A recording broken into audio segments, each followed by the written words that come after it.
আমারও খুব ইচ্ছা করে জানো তো বরের সাথে একসাথে শিবরাত্রি করার, কিন্তু ছুটিও পায় না, কোনো বছরইও ছুটি পায় না একসাথে যে শিবরাত্রি করব।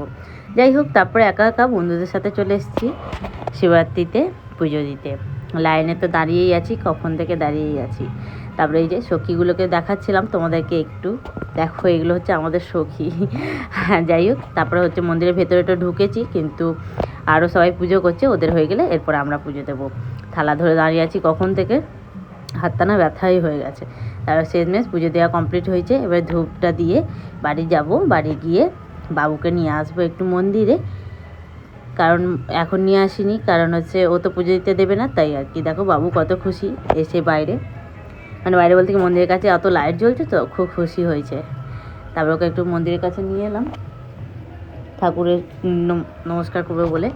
তারপরে এই যে দেখো, এটা হচ্ছে আমাদের বাইরে পার্বতী শিব বাইরে আছে, আর ভেতরে ওইটা শিবলিঙ্গ পুজো হয়েছে। এটা হচ্ছে রাতে পুজো হবে, তাই এই যে বাবুকে এবারে মোর মামার কাছে ছেড়ে দিয়ে আমি একটু ফটো তুলতে গেলাম, রিলসও করলাম কিছু।